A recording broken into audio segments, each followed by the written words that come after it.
एक बार की बात है, एक गांव में दो भाई बहन रहते थे। उनका कोई भी नहीं था। वह बेचारे अनाथ थे। वह गांव में घरों के बाहर खाली जगह पर रहते थे। अरे बहन, आज तो हमें नदी के पार अपनी खेत देखने के लिए जाना है। चलो हम खेत देखने की तैयारी करते हैं। अरे हाँ हाँ भाई, मैं तो भूल ही गई थी, हमें खेत देखने भी जाना है।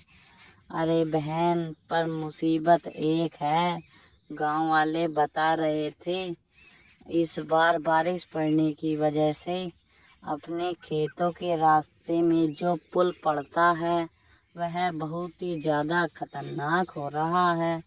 उस बहुत ही ज्यादा काई जम चुकी है, जिसके कारण वहां बहुत ही ज्यादा फिसलन हो गई है। अरे भाई, अब चाहे कुछ भी हो, हमें तो अपने खेत देखने जाना ही पड़ेगा, वरना हमें बिल्कुल भी खाने के लिए रोटी नहीं मिलेगी। चलो भाई, वहां पर चलते हैं। हाँ बहन, तुम कह तो ठीक ही रही हो, हमें जाना तो हर हाल में होगा। शायद भगवान ने हमारी किस्मत में बहुत ज्यादा दुख लिखे हैं। अरे कोई नहीं भाई, दुख भी खत्म हो जाएंगे। चलो हम अब वहां पर चलते हैं और अपने खेत देखते हैं कि खेत कैसे तैयार हुए हैं इस बार। वह दोनों बहुत ही ज़्यादा दुखी थे, क्योंकि वह अनाथ भी थे और उन्हें काम भी बहुत ही ज़्यादा करना पड़ता था। वह दोनों सलाह मिलाते हैं और अपने खेत में जाने की तैयारी करने लगते हैं।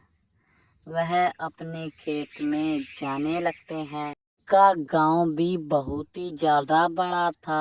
आधा दिन तो उन्हें अपने गांव में चलते चलते लग जाता है और वह तो अपने गांव में ही थक जाते हैं। लेकिन इस बार वह पुल आ जाता है जहां नदी में नीचे बहुत ज़्यादा पानी था। वह उस पानी को देखकर घबरा जाते हैं और वह कहता है, अरे बहन, इस नदी में तो बहुत ही ज़्यादा पानी है।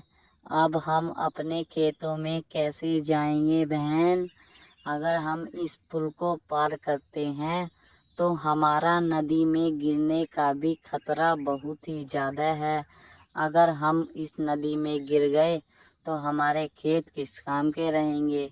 अरे भाई, चलना तो पड़ेगा, भगवान का नाम लेके चलो, कुछ नहीं होगा। इतनी बात कहकर वह वहां से अपने पुल पार करने के लिए चलने लगते हैं। वह लगभग आधा पुल पर आ जाते हैं और फिर फिसलन बहुत ही ज्यादा थी। तभी उसकी बहन का पैर रपट जाता है और वह पुल से नीचे गिरने लगती है। उसका भाई खड़ा हुआ पुल पर देख रहा था, क्योंकि उसे तैरना भी नहीं आता था। गांव में इस बार ही बहुत सालों बाद बाढ़ आई थी। वह नदी में बहते बहते आगे पहुंच जाती है। वह नदी में गिरकर आगे की तरफ बढ़ती जा रही थी, लेकिन उसका भाई कुछ भी नहीं कर सकता था, क्योंकि उसे तैरना नहीं आता था। लेकिन तभी एक नदी में जानवर जिसका नाम डॉल्फिन था, वह उसके ऊपर खड़ी हो जाती है। और वह डॉल्फिन इतनी ज़्यादा समझदार थी कि वह उस लड़की को अपने ऊपर बिठाकर नदी के बाहर लाने लगती है। लेकिन डॉल्फिन को भी बहुत ही ज़्यादा मुश्किल हो रही थी, क्योंकि डॉल्फिन बहुत ज़्यादा छोटी थी और उस लड़की में वजन बहुत ही ज़्यादा था। वह उसे फिर भी बहुत मेहनत करने के बाद नदी के किनारे ले आती है।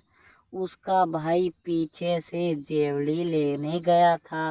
वह सोच रहा था अपनी बहन को जेवड़ी दे दूंगा और वह उस पर आ जाएगी।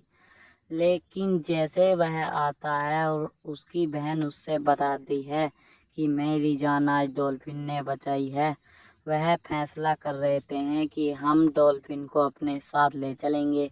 डॉल्फिन ने उनसे बताया था कि हमारा भी कोई नहीं है। नदी में डॉल्फिन का भी कोई दोस्त नहीं था, इसलिए वह बहुत ही अच्छे दोस्त भी बन जाते हैं और वह उस डॉल्फिन को लेकर अपने गांव में जाने लगते हैं। तो बच्चों, ये कहानी आपको कैसी लगी? अगर कहानी अच्छी लगी हो तो वीडियो को एक लाइक कर देना और चैनल को एक सब्सक्राइब कर देना। वीडियो देखने के लिए बहुत बहुत धन्यवाद।